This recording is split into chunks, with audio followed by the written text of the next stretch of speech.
two strangers, zero history, a room full of cameras, and a televised wedding ceremony. As the UK season of Married at First Sight reaches its climax, millions of us sat there thinking the same thing. Why would anyone marry a stranger? Today, I'm stepping into all of it. It's a bit unusual for me to go into pop culture, but I'm doing it because the psychology, the neuroscience, the attachment patterns, it's steeped in all of this. The inner child, the trauma responses. This is the work that I do. And yes, I'm going to step into an aspect that nobody talks about, and that is the spiritual side of this. Soul paths, loneliness, the hermit phase, the dark night of the soul, and that aching human desire to be seen and loved. This is not going to be a surface level commentary on dramatic dinner parties. This is the mental, emotional, and spiritual anatomy of why people fall for strangers on international television, and why these marriages rarely work. Stay with me. Hey there, lovely people. Thanks for watching from wherever you are today. Quick favor before we get going, tap that like button, say hi in the comments, and of course, subscribe with the little bell so you don't miss anything. And if you're listening on Apple or Spotify, hit auto download so every new episode finds its way to you straight away. Let's dive in.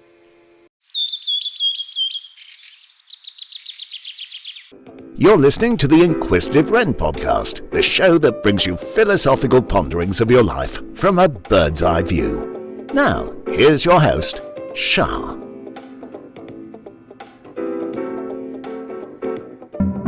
Before we get into today's episode, I've created a free guide to help you spot your own relationship blind spot. The very patterns we'll talk about today. It's simple, it's insightful, and you can download it using the link below. It will make everything in this episode land a bit deeper. So what is Married at First Sight? What is it really? Let's start with the basics. On the UK version, because I've only seen the UK version, and this is my very first time watching this show, and people have said to me, I cannot believe you have never heard of it before. I had heard of it, but it wasn't interesting to me. And I can't even remember. Oh, I know. I was working on something quite difficult, and I thought, let me just take a few minutes to come away from it. You know, sometimes you step away from things, you come back and you've got all the answers. Well, 2 hours later, really, I was sat there watching this going, that's happening, and nobody's pointing it out. There's nothing.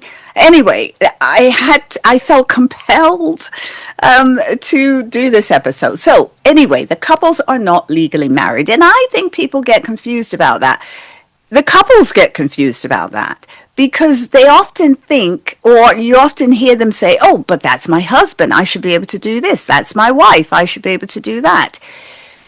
You're not legally married, and even if you were, there's such thing as respect, personal space, personal boundaries. And it's a commitment ceremony performed by a celebrant, not a registrar. So we have to call it what it is, a television construct designed for storytelling. The show is sold as a social experiment, but it's not a scientific experiment. Okay, so what I mean by that is there's no ethics boards, there's no controlled conditions, and a lot of producer involvement is there, which is not what a scientific experiment would be. So the results speak for themselves. The long-term success rate is extremely low. Most couples, when I was preparing for this, I had to look it up. Most couples don't make it past the reunion episode, so let alone the real world. It's not therapy. We need to be clear about that. I understand that people have said, because again, as I prepared, I spoke to friends, to family, to loads of different people, and people sometimes criticize the experts, saying, why don't they say this? Why don't they say that? But they would be very limited by what they could say because this is not therapy. And you do have to be aware of that. So I will say this. I have been asked before twice to be on a reality TV show, and I've declined. And I was asked to be on it once as a hypnotherapist. I did decide to do Kilroy, though. I did that just because, well, I can't actually say why I did it because yeah, anyway, I can't say what I did, but I did it, and it was fine. You can find it. I've got excerpts of it on my website somewhere. But it was nothing big. I mean, they didn't even show the actual hypnotherapy session because I asked them not to because it was private with the person. So, but that's the main reason I cannot fake a session. I can't censor it in that way for telly. So this show is entertainment, and that leads us straight into the first big question. If the odds are so bad, why do people sign up? So let me just say to you now, I'm following some notes because I'm sure you can see, I can get easily sidetracked with loads of different commentary on this. Things that have happened, things I could say. So I've got to keep myself on track. Otherwise, this video would be long. So I've got some notes in front of me that I'm following just for your sake. Why do we marry strangers? The modern psychology of loneliness. So let's zoom out. Let's zoom out just a bit and look at the world that we're living in. Okay, so, I mean, as you know, over the past, let's say decades, really, I've seen it since the 90s, really, thousands. Well, I can only speak for the UK. Thousands of UK social clubs, pubs, mainly clubs, though, where people socialize, youth centers as well, community hubs, I've seen those close, local meeting spaces, they've closed. The places where you used to meet people organically, gradually, with shared community, simply don't exist in the way they once did. In their place, we've been given digital proximity, dating apps, Instagram stories, YouTube parasocial friendships, Facebook groups, TikTok advice, 1-second swipes that determine the fate of a potential connection. You could say, in many ways, we do marry strangers because you don't know the person, especially if you met someone on social media. We don't truly know the person until we know them, which takes time. And even when I think back on my own marriage, I mean, we didn't really know each other. You get to know each other as you go along, and that can take time. It's not going to happen in 8 weeks. But hear me, it's connection without the connective tissue. This is key. It's connection without the connective tissue. And as a therapist, I can tell you that the loneliest people I see or have seen are often the most digitally connected. So they're distracted in some way, but digitally, especially now over the past couple of decades. So joining Married at First Sight can feel like a shortcut. And, as you know, we live in a culture of shortcuts. Everything is short. Just look at the terms people use. Short, everything short, shortcuts. It's a fast track, another buzzword, it's a fast track to belonging and love that actually Maslow spoke about a lot, the hierarchy of needs. So let's talk about Maslow's pyramid just quickly because it's all over this. So Married at First Sight provides a structure, housing, a partner, a storyline. It also provides belonging and love. So this is the big one. So many participants openly talk about feeling left behind, feeling unseen, chronically unlucky in love. You hear that a lot. It's a running theme.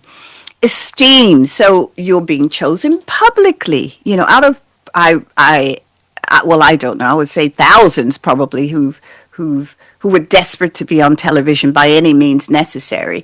being validated, so being visible somehow. Self-actualization, I'm ready for love. I'm ready to break my patterns. I want to change. I want to find my forever person. But when these needs are strained, a show like this can look like a perfect solution. Perfect solution. And then we add one more modern factor. Instant reward culture, which I just spoke about. Everything's fast-tracked. We're used to same-day delivery, instant streaming, quick dopamine hits, no awkward dates, no ambiguity, even feeling unsure, being ambiguous can fuel you in some ways. So Married at First Sight offers a fantasy of bypassing that messy middle, jumping straight to the wedding photos, and it feels efficient, at least at first. But also I want to touch upon the belonging part. So you're not only belonging or being chosen by the show, but you're belonging to the partner, a group of people, got the expert's validity. All of a sudden, you're wanted, you're needed at first, but it gets deeper. If you're watching this and you're thinking, oh, I do that, or I've dated someone exactly like that, or I've been in that position before, have a look at the free blind spot guide I've put together. It takes you through the 4 most common patterns. There's more, but there's 4 that I outlined for you for free, and what to do once you spot yours. You can download it, link below, just below this video. So let's touch upon the brain in love and in a TV pressure cooker. So when we look at neuroscience, when you meet someone new, especially in a novel, high-stress environment, so this is unusual, your brain lights up like a Christmas tree.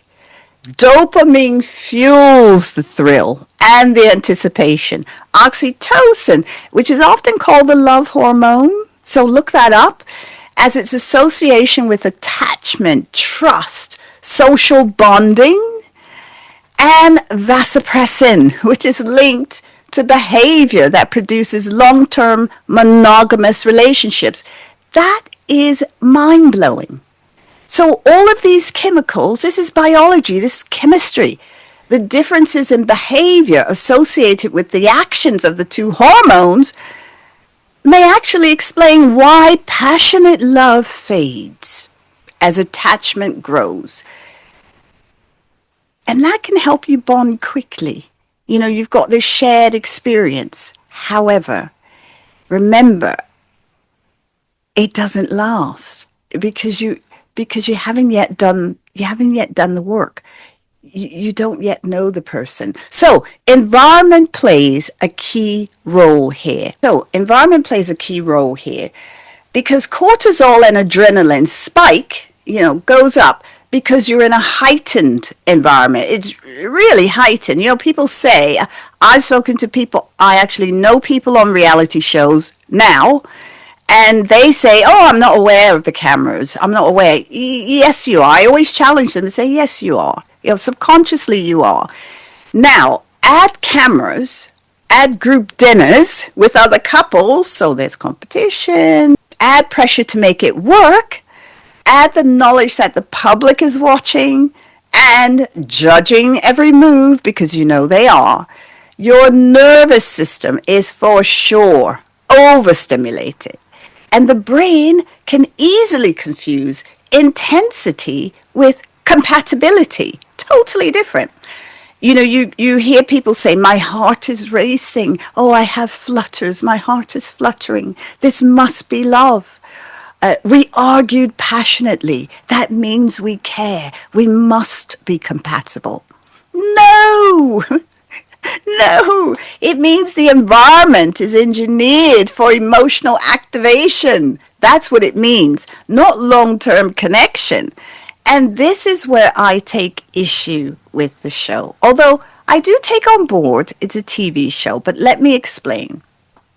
I only take issue in the fact that I don't believe, and maybe it has, again, this is the first time I'm watching, so Maybe I've missed that. So if I have, apologies. But I can't see where that is often highlighted in the show that, this is an experiment and, we wish you well, but remember you're not really married. There's something not clicking here with the couples, with the individuals. Also, well, okay, I'm going to have to stay on track. So let's talk about trauma responses in romance because this is huge. Now, let's layer in trauma because it's impossible not to, really. When unresolved trauma, and many of you have seen it play out on the show, when unresolved trauma is triggered, 3 patterns, it's important to note, 3 patterns often show up. These are the things that I have seen clinically in my practice. I can only speak from my clinical experience, okay? So if there's other things, fine, that will be your experience. But this is, if you're going by one-to-one, if you're going by your personal experience, we accept that. I'm talking from what I have seen in my own practice. So 3 patterns show up. 1, fights. So there's explosive reactions, confrontation, and emotional volatility. Okay, that will already have been there because it takes a certain personality type to even want to be on this show. Okay, we could go deep into that, but that's a whole different episode. I can assure you that's a different episode because this video would be 3 hours long. So fights, explosive reactions, volatility. 2, the second thing is flight. So people flee. Withdrawing, so they disappear. Shutting down, so no communication or skewed communication. And avoiding the deeper conversations. Now, you've seen that quite a lot. Even the people who are saying, oh, I'm just being myself. Yes, okay, but that's a part of your pattern. When you're confronted, you withdraw, you shut down, you avoid the deeper conversations. You only give surface level. And that can be frustrating for someone who's looking for something deeper. And 3, fawn. So over people pleasing, over accommodating, trying desperately not to rock the boat. On the show, these get framed as personality traits. She's too much. He's emotionally unavailable. She's needy. He's cold. But often, these are survival strategies shaped long before filming began, literally in childhood. And when placed in a high-pressure environment, they resurface quickly. So I would encourage the public to just reserve a lot of your criticism for people's outbursts, for people's appearance to be needy. Okay, they are, but there's a reason. All of that behavior, there's a reason for it, and it's never been addressed. Well, properly addressed, I will say. And the show is not the place to do that. Again, it's not therapy. It's difficult for those of us who clearly see what's happening from a clinical perspective not to identify it. Anyway, it's not just this show, other shows happen. So, and no, we don't take our work home. We don't. Well, I certainly don't. But when it's something like this, it's so obvious. So, attachment theory and the inner child. This is the heart of it. This is the heart of this work. This is some of the very first clinical work that I learned was inner child work. So on Married at First Sight, attachment patterns are on full display. Anxious attachment, clinginess, hypervigilance, fear of being abandoned. Avoidant attachment, emotional distance, sarcasm, difficulty opening up. Disorganized attachment, pushing the partner away, then panicking when they pull back. These patterns don't disappear because you've been matched. They follow you into every relationship, including your friendships, by the way, including a televised wedding. And then we hit the inner child. One of my mentors with whom I had the absolute pleasure of working with was psychologist and author John Bradshaw. He's since passed on, but he taught me so much about the wounded inner child, the younger version of us, still longing to feel chosen, valued, safe, held. It was the first time, well, it wasn't really the first time I'd heard about something similar, but for many Married at First Sight participants, the fantasy is, look at me, I'm being chosen publicly on a national stage. But you can't heal an inner child wound through a TV storyline. You just can't. And some of the most painful moments on Married at First Sight come from adults trying to resolve childhood wounds in an environment that isn't designed to heal them. And let's be clear, this environment is not designed to heal anyone. That's not the purpose of the show. That's not the premise of the show. That's not what people signed up for. So a lot of you criticizing these participants and these experts, I think it's quite harsh and unfair, myself included. I've had my own judgments about what I've seen. And it is unfair. So that's part of the reason I'm doing this video, to kind of walk through it. If you're into living with purpose, clarity, and soul, the Aligned Living newsletter is exactly what you need. I am genuinely obsessed with creating it. Every week, I share strategies that work, drawn from close to 30 years as a therapist and soulful living being, plus powerful insights into spiritual and personal growth. You'll get access to free resources like the Self-Alignment Journal, e-courses to support your growth and journey, guided meditations, discounts on events and courses, and tools to help you shift your energy, habits, and mindset, all free when you sign up. I am building this with heart and honesty, and I'd love for you to be a part of it. Head to the link in the show notes and join me today. If you're ready for exclusive soul-nourishing content that you won't find anywhere else, become a subscriber on Apple Podcasts and Spotify to access ad-free episodes with special guided meditations and visualizations for calm and clarity, and bonus episodes on spiritual growth, personal growth, energy healing, and spiritual awakening. Join the inner circle and experience deeper self-discovery today. So why some people still choose unsuitable partners? Even with expert matching, couples often fall apart very quickly. So number one, application forms show conscious preferences, but relationships are driven by unconscious patterns. As a hypnotherapist, we're steeped in the unconscious. This is probably I get so excited when I talk about hypnotherapy. This is some of the best ways to get to what's underneath the surface. When people say, "Oh, I'm aware of my unconscious," you're not, because it's unconscious. Now, a hypnotherapist can help you to get to it, but relationships are pretty much, your choice. All of it is unconscious. So the mind says, I want someone kind, emotionally mature.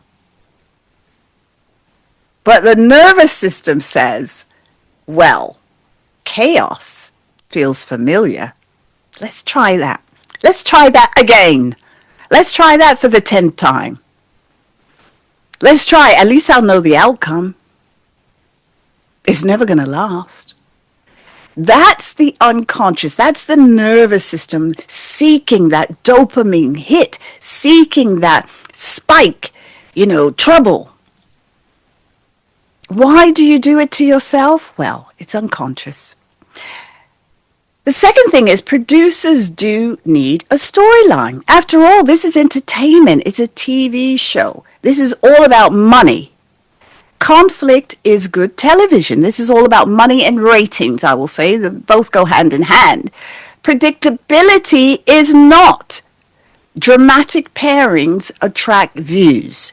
What if okay, so case in point, if a couple appears to be getting on and happy and fine, you will often see the odd person, because it's triggered something in them, saying, oh, I hate that couple because they're getting on well, or they appear happy. Oh, don't show them anymore. And unfortunately, there have been few and far between from what I've seen from this show. And the third thing is real compatibility. So it takes months, years to uncover real compatibility, not 3 interviews or an editing process. It can take years. Now, yes, some people do meet, get on, and there appears to be no issue. That is the outlier. That can happen. I've got relatives that have done that. They've been together 50, 60 years. And they met, they loved each other, they were in love, they're still in love, they're still married. That can happen. Quick, easy. It happens. But I would also say, even then, there's unconscious. The unconscious is playing a role. And the fourth thing is, reality hits hard. So children, distance, lifestyle differences, unprocessed trauma, which we've already covered. And a lot of you I've seen have said, why do the experts choose people who live so far apart? Well, that's no different from the real world where people are meeting online in different countries and a choice is made. If you want to move forward in life, sometimes you have to make difficult decisions for your future. These things matter enormously, though, and they simply cannot be resolved in 8 weeks or however long it is. I'm going by my quick Google search with a camera or a crew present. They can't be resolved in that amount of time.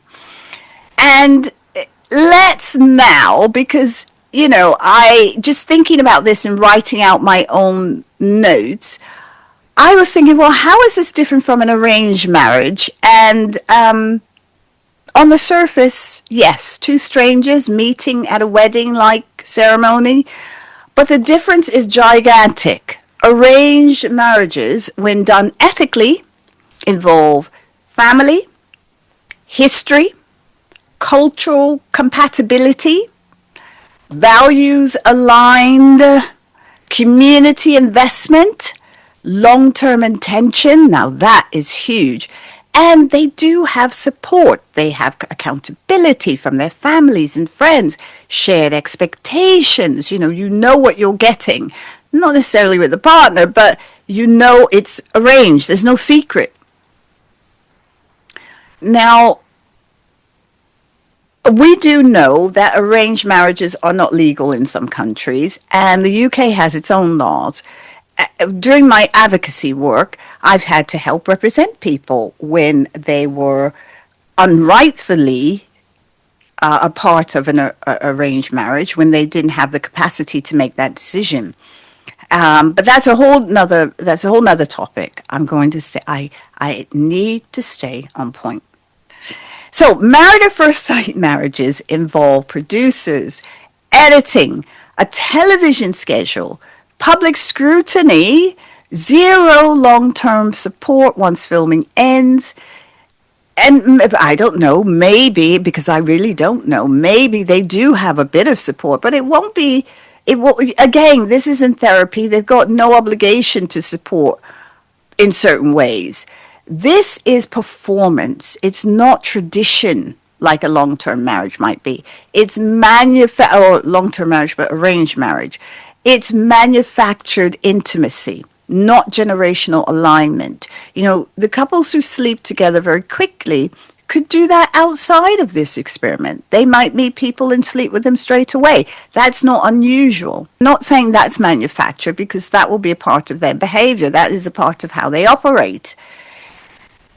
But intimacy is very different. Intimacy isn't always talking about a physical relationship. What does this all have to do with our idea of love? When we consume relationship drama as entertainment, and this could be in your personal life as well, you may have friends who are going through difficult times. When you look at it as entertainment, a few things risk happening. We begin to associate conflict with passion, intensity with compatibility, chaos with chemistry, and being chosen with worthiness. But real love is subtle, it's slower, it's less dramatic, it's more consistent. It's two people showing up for each other, supporting each other when no one is watching. No microphones, no camera, no commitment ceremonies, no group scenes, just real connection. And if this is speaking to you in some way and you want to take it further, I've made a free relationship blind spot guide that you can download. It's in the description. It's a simple couple of pages. It's a snapshot about your type, what it means. You spot the blind spot. What's stopping you? What's tripping you up? And the next steps, I also include the next steps that you can take straight away to help you out of that situation. You'll find the link in the description. And honestly, if you're curious about your own patterns after watching this episode, it's a lovely place to start. Never miss a show by clicking the subscribe button right now. Thank you for your support. You make this podcast possible. Now, back to the show.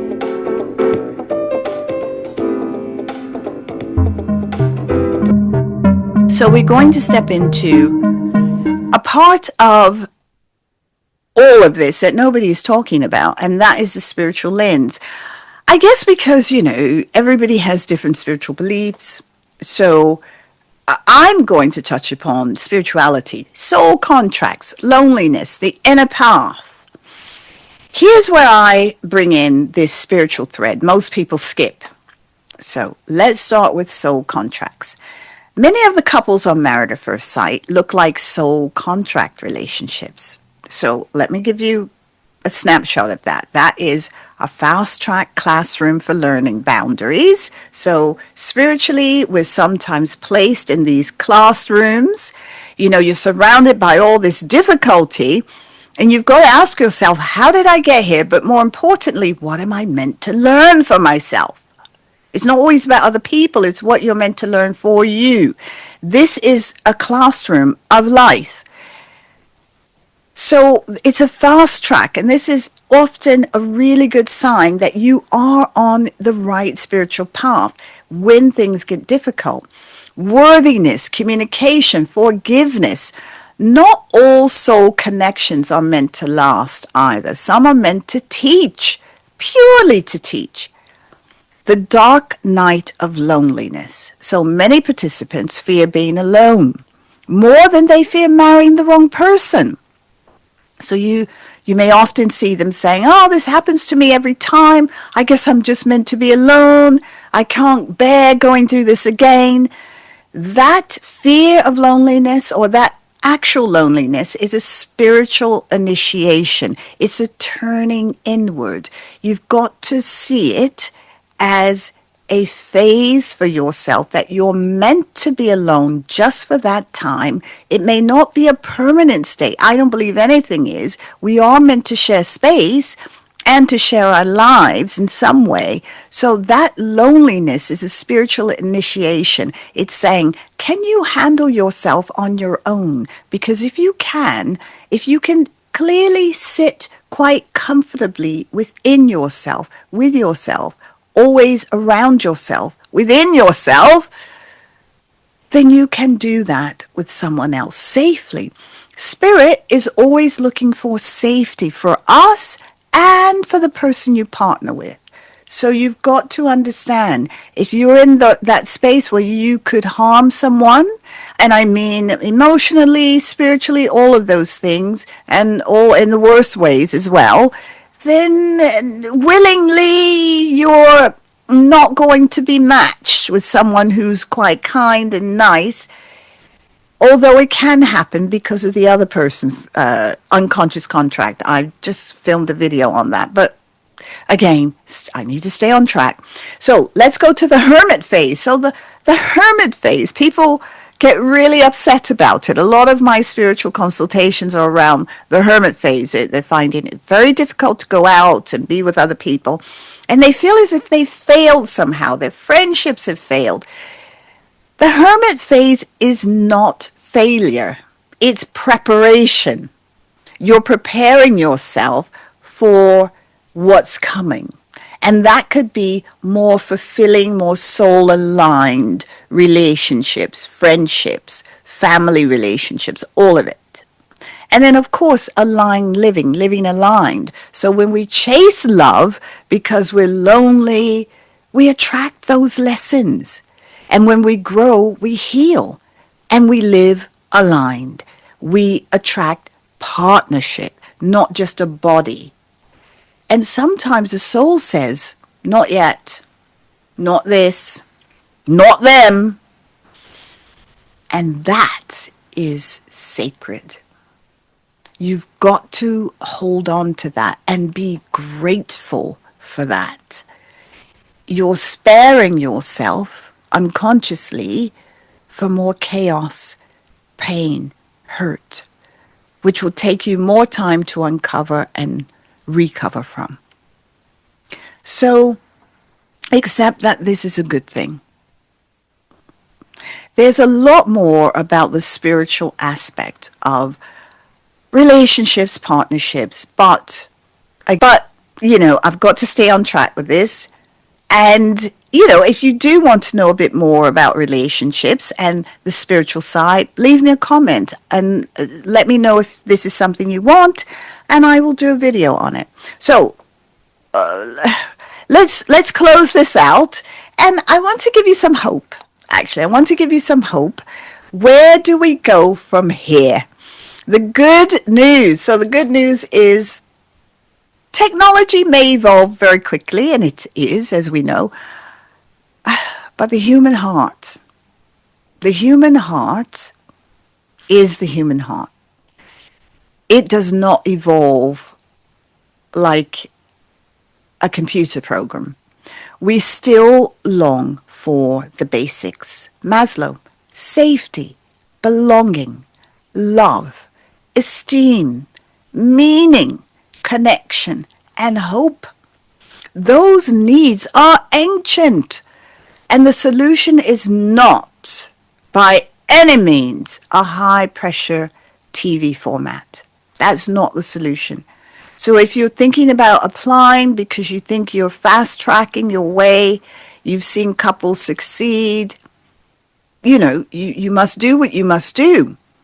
A real connection is about rebuilding community, healing our patterns, learning how to love ourselves and others with compassion, with depth. So I've got a few questions for you. What does being loved actually feel like for you? Have you felt that before, being loved? Think about it. And where did you learn that template? When loneliness hits, what do you reach for? And does it truly nourish you? Which patterns are you repeating in love? And what might your inner child still be seeking? This is huge. If you can do that work, big change happens. Are you chasing chemistry? You know, this idea of chemistry, or genuine compatibility? You know, sparks flying is literal chemistry. It doesn't mean you're suited. It's just what your body does. That's it. And depending on how you're made up and what you've learned, those sparks, as I've discussed earlier on in the episode, in this video, those sparks could be flying for many other reasons.